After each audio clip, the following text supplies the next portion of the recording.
തൃക്കരിപ്പൂർ മണ്ഡലത്തിൽ എൻ.ഡി.എ സ്ഥാനാർത്ഥിയുടെ പ്രചാരണ സാമഗ്രികൾ സിപിഐഎം വ്യാപകമായി നശിപ്പിക്കുന്നതായി പരാതി. പരാജയഭീതി പൂണ്ട ഇടതുപക്ഷം പ്രചാരണ സ്വാതന്ത്ര്യം തടയുകയാണെന്നും സ്ഥാനാർത്ഥി രവി കുളങ്ങര ആരോപിക്കുന്നു.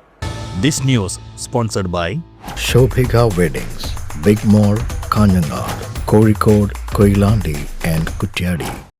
ചെറുവത്തൂർ, കയ്യൂർ, ചീമേനി, പിലിക്കോട് ഗ്രാമപഞ്ചായത്തുകളിലെ വിവിധ പ്രദേശങ്ങളിൽ സ്ഥാപിച്ച നൂറുകണക്കിന് ബോർഡുകളും പോസ്റ്ററുകളും നശിപ്പിക്കപ്പെട്ടതായും ഇതിനെതിരെ ചന്തേര, ചീമേനി പോലീസ് സ്റ്റേഷനുകളിൽ പരാതി നൽകിയതായും തൃക്കരിപ്പൂർ മണ്ഡലം എൻ.ഡി.എ സ്ഥാനാർത്ഥി രവി കുളങ്ങര പറഞ്ഞു.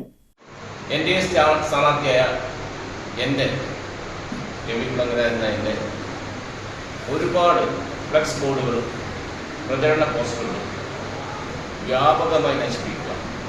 എൻ്റെ എതിർ സ്ഥാനാർത്ഥി വലിയ പരാജയം അഭിമുഖീകരിച്ചുകൊണ്ടിരിക്കുന്ന ഈ സമയത്ത് പരാജയ ഭീതിയിൽ മാനസിക നില തെറ്റിയ അണികളാണ് ഈ ഫ്ലക്സ് ബോർഡുകളും പോസ്റ്ററുകളും മറ്റ് പ്രചരണ സാമഗ്രികളും നശിപ്പിക്കുന്നത് എന്നും ഈ ഒരു സ്വഭാവം സ്വീകരിച്ചതുകൊണ്ടാണ് ഈ പ്രസ്ഥാനം തന്നെ നാമാവശേഷമായി മാറ്റുക, പ്രചരണ ബോർഡുകൾ എടുക്കുക. ഇന്ന് ഏറ്റവും നമ്മളെ വേദനിപ്പിച്ചൊരു കാര്യമുണ്ട്.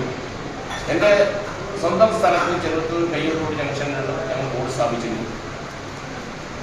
ആ ബോർഡുകൾ ഇന്നാണ് ക്ലെയിം മാത്രമേ ഉള്ളൂ. ഭാഗമായിരിക്കുമ്പോൾ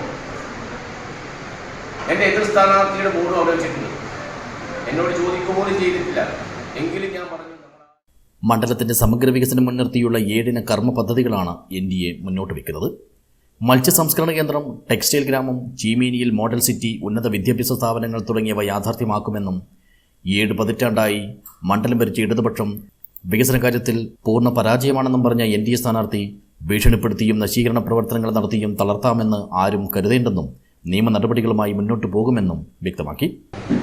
ഏതെങ്കിലും ഒരാൾക്ക് 5 പേർക്ക് ജോലി കൊടുക്കുന്ന ഒരു സ്ഥാപനം ഈ മണ്ഡലത്തിൽ കൊണ്ടുവന്നിട്ടുണ്ടാവും. എന്തെങ്കിലും ഒരു ഉൽപാദനക്ഷമതയുള്ള അല്ലെങ്കിൽ നമുക്ക് വാല്യൂ ആഡഡ് പ്രൊഡക്റ്റ് എന്തെങ്കിലും ഈ മണ്ഡലത്തിൽ ഉണ്ടാക്കിയിട്ടുണ്ടോ? ഒന്നും തന്നെ ഇല്ല. ആകെ നമുക്ക് പറയാവുന്നത് കുറച്ച് റോഡുണ്ട്, കുറച്ച് പാലമുണ്ട്, കുറച്ച് സ്കൂൾ ബിൽഡിങ്ങുണ്ട്. അതൊക്കെ വേണം. അതൊക്കെ അടിസ്ഥാന വികസനത്തിൻ്റെ ഭാഗമായിട്ടുള്ളതാണ്. ഞങ്ങൾ പറയുന്നത് ഇപ്രാവശ്യം ഞങ്ങൾക്ക് ഭരണം നമുക്ക് ഈ മണ്ഡലത്തിൽ വിജയിപ്പിച്ചു കഴിഞ്ഞാൽ ഞങ്ങൾ 7 ഇനം പരിപാടി, അതിലേറ്റവും പ്രധാനപ്പെട്ട ഭക്ഷ്യസുരക്ഷയാണ്. ഭക്ഷ്യസുരക്ഷ എന്ന് പറയുന്നത് 2020 പാർട്ടിയുടെ ഫണ്ട് ഉപയോഗിച്ച് എല്ലാ പഞ്ചായത്തുകളിലും വളരെ ചെറിയ ഒരുപാട്, അതായത് 60% വരെ വിലക്കുറവിൽ സാധനം കൊടുക്കും. രണ്ടാമത് ഞങ്ങൾ ഏറ്റവും വലിയ ഈ GSDP കൂട്ടാനുള്ള, അതായത് പ്രതിശീർഷ വരുമാനം കൂട്ടുന്നതിന് ഉതകുന്ന 1560 കോടി രൂപയുടെ 3 വ്യവസായ സംരംഭങ്ങളാണ്. 2020 നിരീക്ഷകൻ മിനീഷ് മാത്യു, മണ്ഡലം കോർഡിനേറ്റർ രമണി രാജേഷ് എന്നിവരും വാർത്താ സമ്മേളനത്തിൽ പങ്കെടുത്തു. News bureau, Cheruvathur.